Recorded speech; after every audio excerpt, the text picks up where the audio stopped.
The EA Progress Studies War is here, and it's a constructive dialogue. By Clara Collier and Jason Crawford. We're hoping Mark Andreessen doesn't read this and polarize everyone again. Clara, I'd like to kick off this discussion by talking about what effective altruism and progress studies are, and why we're putting them in conversation. They're both social movements. They both have roots in a particular milieu, California techies crossed with wonky economists. They both share a strong emphasis on technology as the fundamental factor shaping the human condition. And they're both very interested in how scientific and technological progress can be steered. Also, we all like to write really excruciatingly detailed blog posts, which might be the most important parallel of all. So what's the difference? Jason, you forgot to mention that they both overlap with the rationalist community, which might have something to do with the excruciatingly detailed blog posts. First, as an aside, I've never loved the term progress studies, which makes it sound much more academic than it is. I usually talk about the progress community or the progress movement. It's also hard to figure out what to call us. Progress studiers? Progress people? But let's talk about the differences. The two movements start from very different places and have different intellectual lineages. EA, as I understand it, can be traced to the philosopher Peter Singer, who concluded that if you were truly altruistic, you wouldn't just give to some local cause that had a personal meaning to you and made you feel good. You would analyze it to maximize your utilitarian impact and end up giving away almost all your money to the desperately poor. And that idea somehow reached the California techies and/or wonky economists who decided to draw up spreadsheets to figure out which charity was saving the most lives per dollar. And then other philosophers took this idea even more seriously and decided, as long as we're doing the most good for anyone anywhere, why not throw in any time and also worry about the potential quadrillions of future people all throughout the galaxy? And then someone realized that if humanity goes extinct, then none of those people will exist, and so human extinction is the greatest EA cause of all. That's a very top-down approach. The progress community is more bottom-up.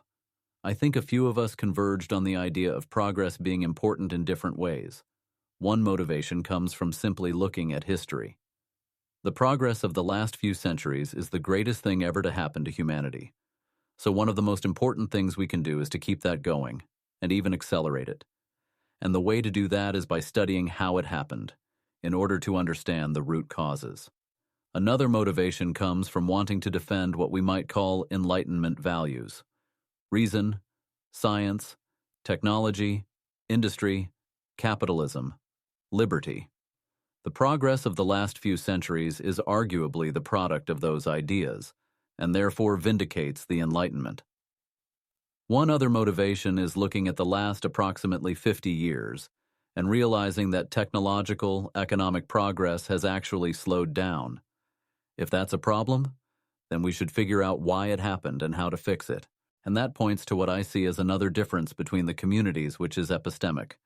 While both communities appreciate the importance of both empirical data and abstract theory, I think EAs are generally more willing to trust a conclusion derived from modeling and analysis, even when it contradicts intuition, and they are more willing to extrapolate far beyond its empirical base or far into the future. The progress community is more likely to be suspicious of such analyses. Re-see long-termism. A common reaction from within progress studies is, you have absolutely no idea what the long-term future holds, let alone any ability to influence it in any way that you can control. Or consider Bayesian reasoning. EAs, perhaps because so many of them are rationalists, think that putting a probability on any assertion is not only permissible but in some sense mandatory. The progress community is more likely to invoke Knightian uncertainty, unknown unknowns, and refuse to give probabilities when there are too many, such as PE doom. In practice, where you see this is that EA funding tends to look like, we made a spreadsheet and our expected value of this project is 10,483.5 QALIs, whereas progress funding tends to look like, let's find some brilliant people with crazy ideas that would be amazing if they worked. I think you also see it in the fact that, and I might catch flack from EAs for this, I think the EA mindset is often technocratic, in the sense of the view that the world is and ought to be run by educated technical elites. The progress community tends to be much more Hayekian. Let lots of people try things, compete on the free market, and see what works. And then, of course, there's the difference in priorities. For one, EA, as a form of altruism, is very interested in saving lives and relieving suffering. I think of this as negating negatives. In the progress community, we think more about advancing science and technology and driving economic growth. We see saving lives and reducing suffering as a natural consequence of that. Indeed, nothing has saved more lives or relieved more suffering than science, technology, and capitalism.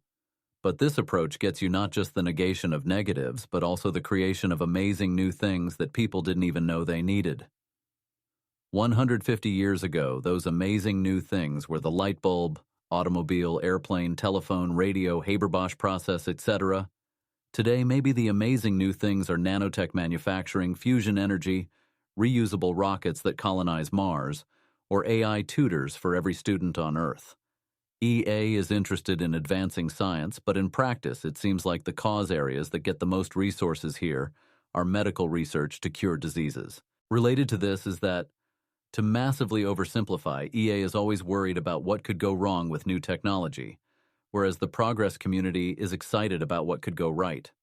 I suspect this is just a difference in temperament that is extremely difficult to get underneath via rational argument. One subtlety here is that I think EA tends to see progress as pretty much inevitable. It's barreling ahead and almost unstoppable, and if we throw all of our weight against it, we might, at best, be able to slow it down a tiny bit, and thereby give ourselves a decade or two in which to prevent human extinction.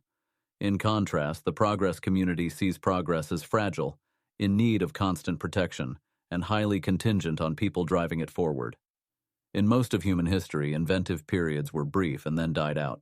The Industrial Revolution was the first inventive period that kept going and accelerating. We shouldn't take that for granted, especially when we already see signs of a slowdown. And related to that, because of the EA technocratic mindset, when they think about how to move the world, they often think in terms of influencing policies and institutions. One thing I rarely, if ever, hear them discuss is public opinion. And one problem I rarely hear them address is that outside of our little bubble of California techies and wonky economists, most of the world does not see enormous value in science, technology, and progress. Many have even bought into degrowth. In contrast, I think about public opinion a lot, about societal attitudes toward progress, and I think it's one of the big causes of recent stagnation.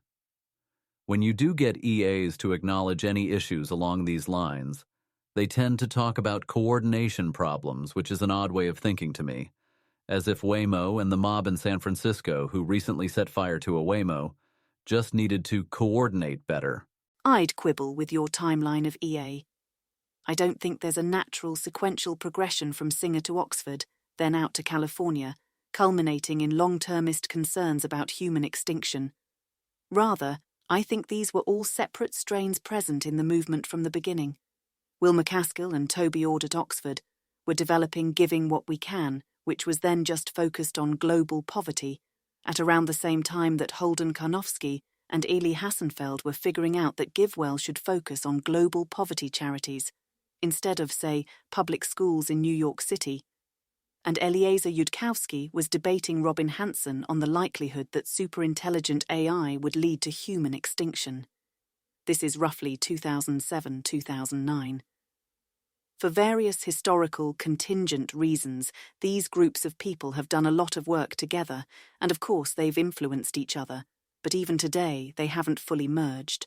This sounds like a nitpick, but I think it matters because while EA can look very unified from the outside, in my experience, it's really a lot of different priorities and worldviews that share a belief that doing good is something we can quantify and should be cause-agnostic about. This position is controversial in a lot of circles, but I think it's shared by many people in the progress community. Just look at how you characterize the movement. You're not arguing that technological progress is cool, or good for American national security interests, or in keeping with the telos of humanity as a rational species. You're arguing that it's had more impact on human well-being than any other phenomenon in history, and so our collective priority should be making sure it keeps going. I think all of us share a tendency to identify particular facts as a key feature of the world that should guide our actions.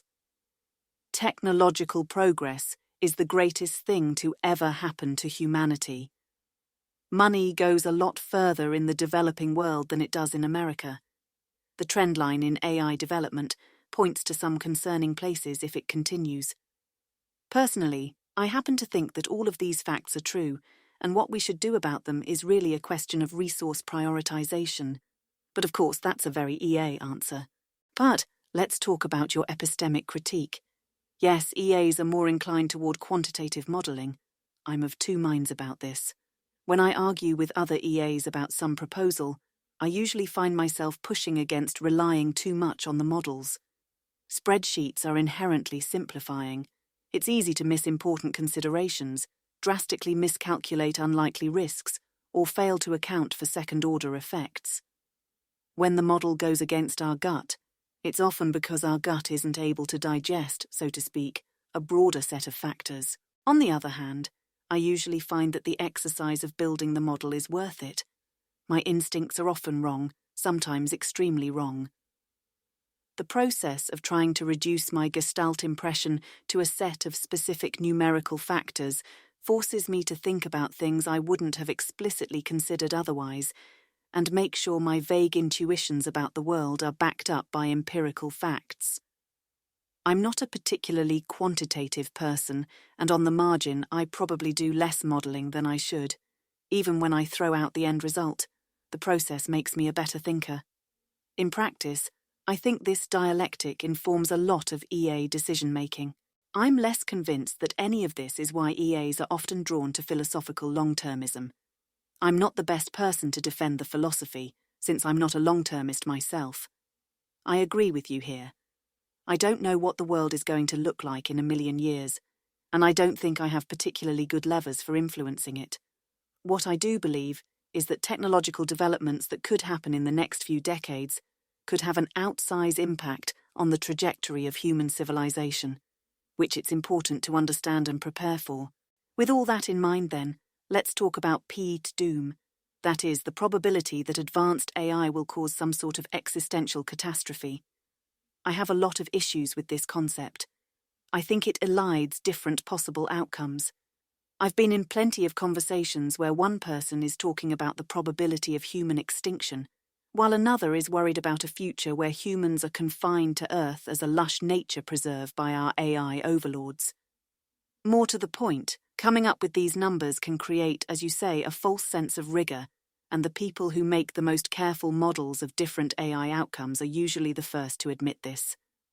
It's a very hard question to get right, and on the whole our community is probably getting it wrong.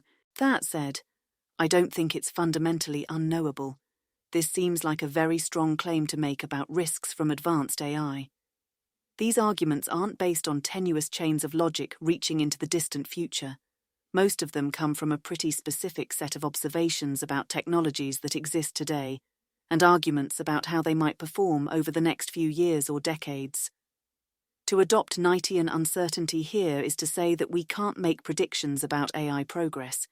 We might be headed for the singularity, or another few centuries of business as usual, but there's just no way of knowing. I just don't buy that. One could say that the case against AI doom is so overwhelmingly strong we shouldn't waste time considering other possibilities, which is more plausible, but it takes us out of the realm of epistemology and back to disagreements about particular empirical claims. Maybe the real difference here is that EAs tend to be much more explicitly conscious of resource constraints. Let's find some brilliant people with crazy ideas that would be amazing if they worked is a more attractive proposition when you're not trying to account for every dollar. It's a very venture capital-inflected way of looking at the world, whereas EA is coming from academia and philanthropy. This isn't to say EAs don't fund high-risk, high-upside propositions. This is a very common EA funding model, but as you say, there's pressure to justify it with spreadsheets. I do think this penny-pinching can be a blind spot for EA.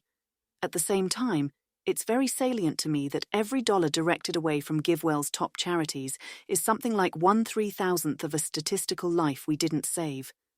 The whole justification for doing anything else is that riskier interventions have the potential to do much more good, and progress-style interventions have the potential to do a lot of good.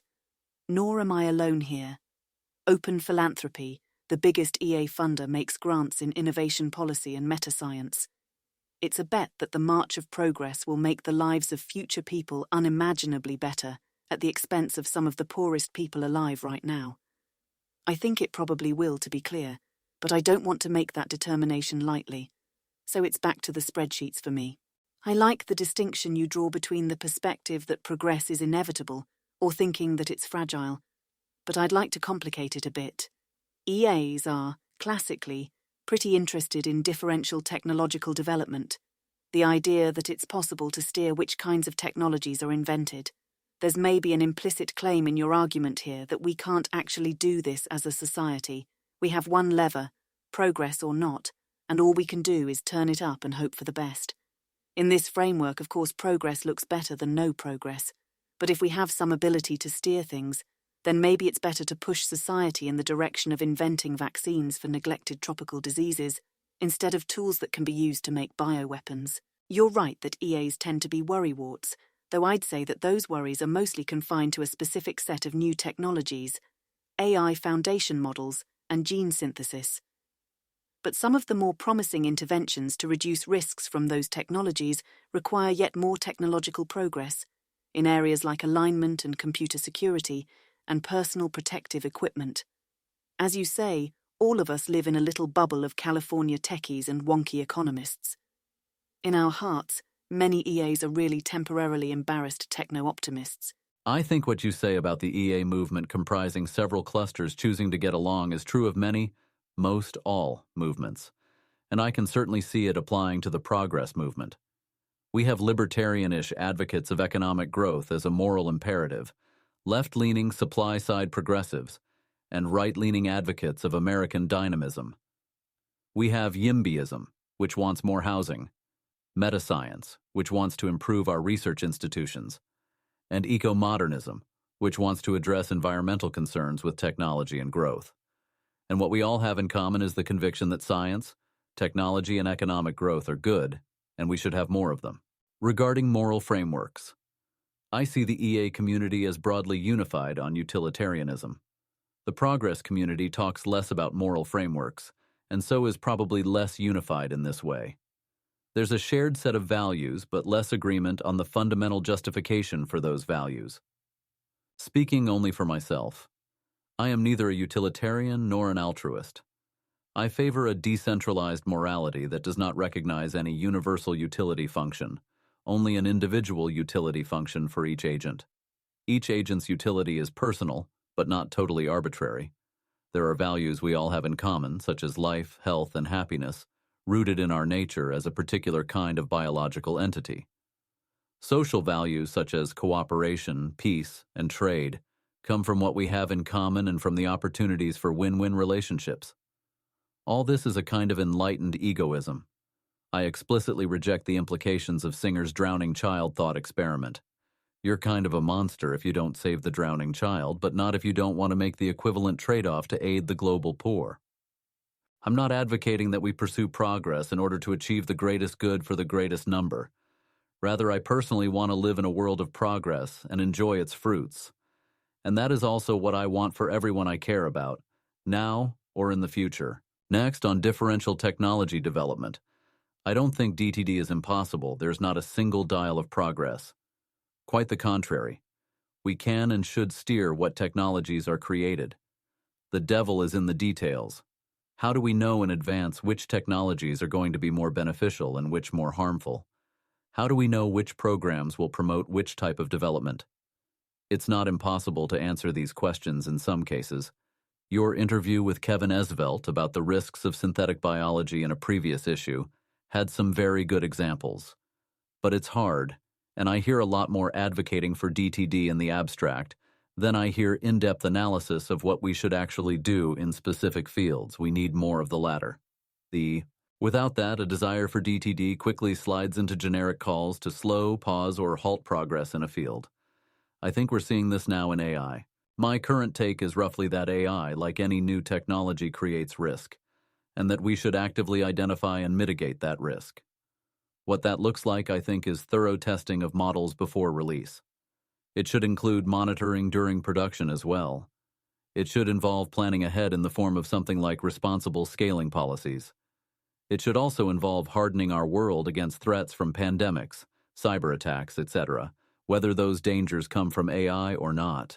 But there are many proposals that seem ripe for creating regulatory overreach that would slow or halt progress, and some that require a frightening expansion of government surveillance.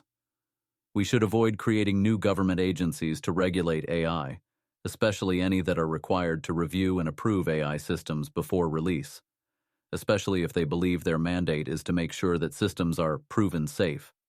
We should not license GPUs, clusters, or training runs, let alone set up a draconian global tracking regime to enforce this. I think EAs should pay careful attention to how all these issues are playing out, not only in excruciatingly detailed blog posts, but in the actual arena of politics. Otherwise, they risk becoming, in practice and in effect, neo-Luddites, even if in theory and in their hearts they are temporarily embarrassed techno-optimists. Guilty as charged. I'm an altruist and, more complicatedly, a utilitarian, or at least close enough to one for government work. And in addition to our compulsive need to hedge everything, EAs definitely share a certain commitment to moral universalism. That said, I actually agree with you in not finding Singer particularly helpful here, mainly because his argument elides the, to my mind, key point that figuring out how to help people far away from us is usually difficult and non-intuitive. Much as I'd enjoy it, though, I don't think we're going to hash out the foundations of normative ethics in this email exchange.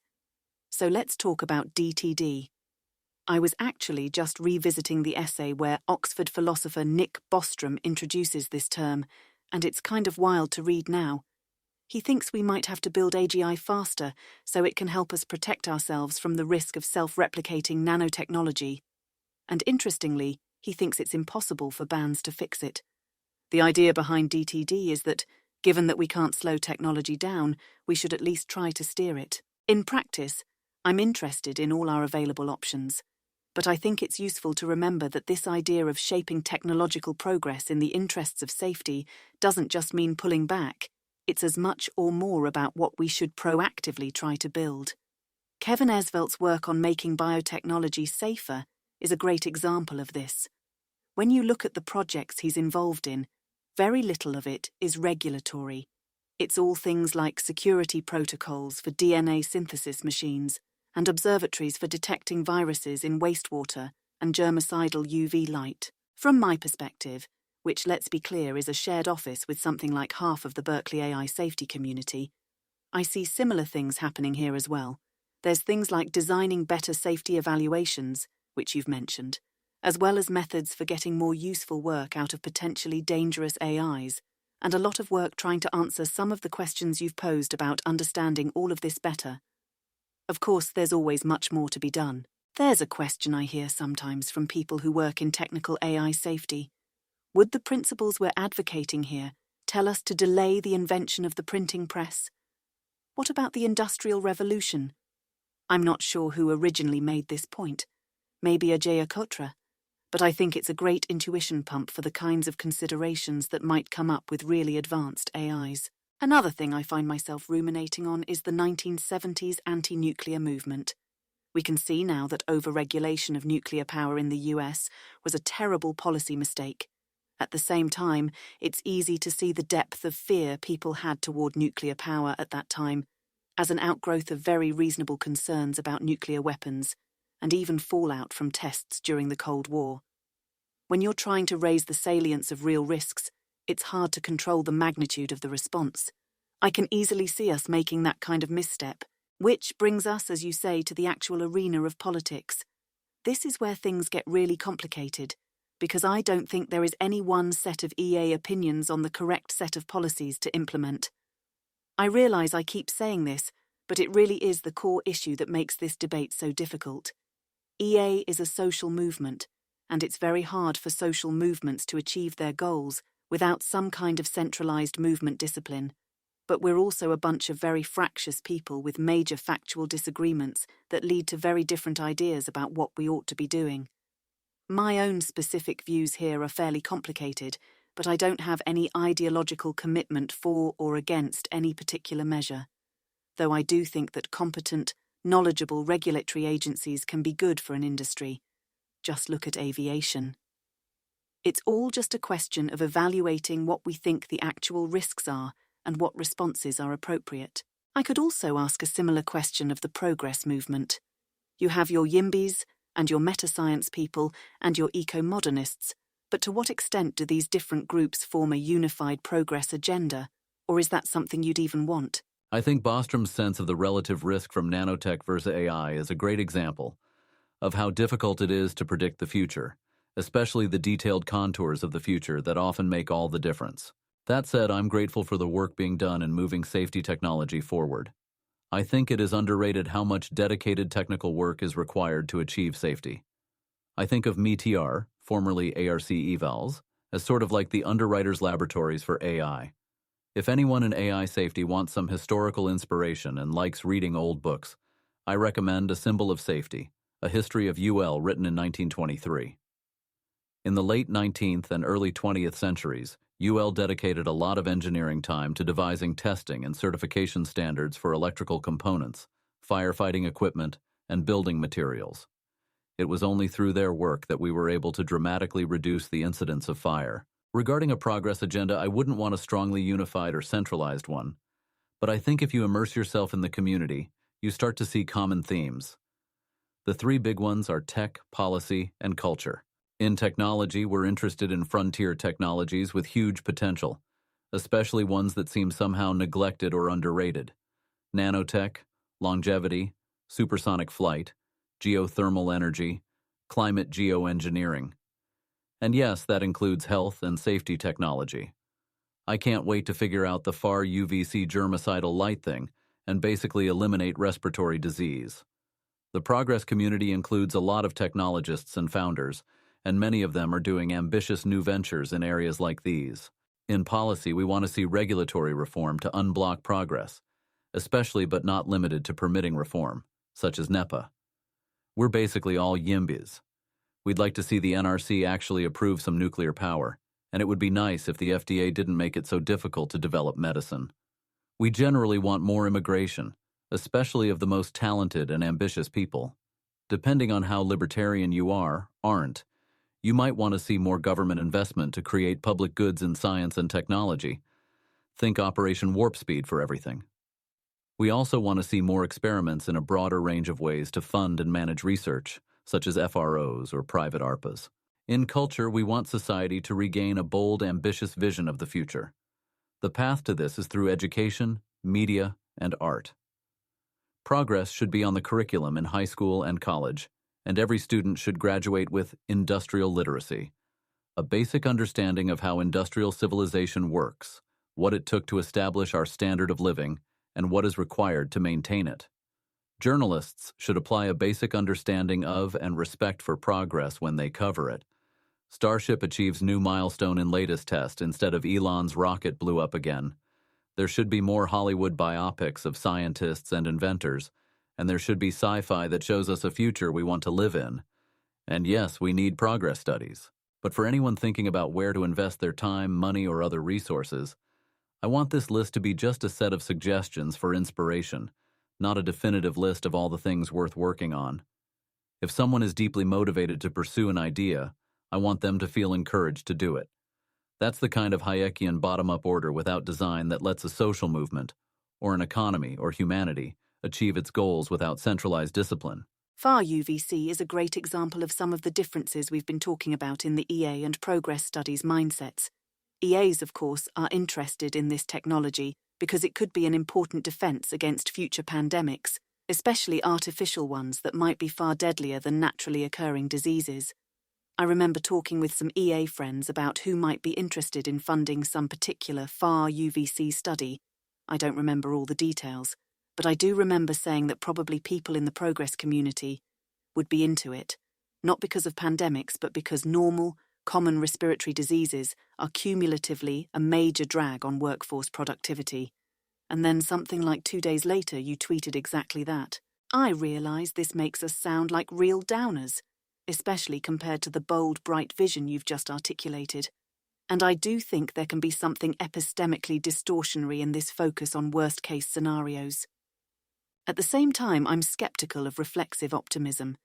When people in the progress community talk about what they want for the world, I often hear echoes of the 1950s, industrial R&D labs, megaprojects, the space race, science as the savior of democracy and capitalism. But the key inventions of the modern era, electrification, cars, plastics, radio, mostly don't come out of the 1950s. They're from about the 1880s through the 1930s. And culturally, this era is quite mixed. You've got World's Fairs and radical utopians, but also a lot of backlash to the consequences of industrialization. This is before we even get to the First World War. It's an era with an enormous amount of fear and anxiety. And, of course it was. This is the fastest people's lives had been changing because of technology in all of human history. So, when it comes to the sunny view of technology, we associate with the middle of the 20th century. I don't think of driving rapid progress. I think there's a confidence that comes from stability. Rapid technological change is wonderful, but it's also scary. It can mean Blake's dark satanic mills or the threat of nuclear war, or just creating a world for our grandchildren that we find completely incomprehensible. This isn't an argument against progress, or even for slowing down, but I find it useful to sit with the confusion and uncertainty that it creates. Well, to be clear, I'm also in favor of things that reduce tail risk even if they don't alleviate everyday problems. For pandemics, that might mean advanced wastewater monitoring, or ways to more rapidly develop tests and vaccines, or something like Kevin Esvelt's secure DNA. Risk is real, and reducing it is a crucial aspect of progress. And I too am wary, not of too much optimism, but of the wrong kind. I am wary of complacent passive optimism, the assumption that progress is inevitable or automatic, or that it is automatically good. I want us to have an active optimism of the will, the energy, courage, and determination to work for a better future, to create it through choice and effort, to embrace whatever problems or risks arise, and to solve them. Hopefully that's something both communities can agree on. Clara Collier is the editor-in-chief of Asterisk magazine. Jason Crawford is the founder of The Roots of Progress, where he writes and speaks about the history of technology and the philosophy of progress. Previously, he spent 18 years as a software engineer, engineering manager, and startup founder.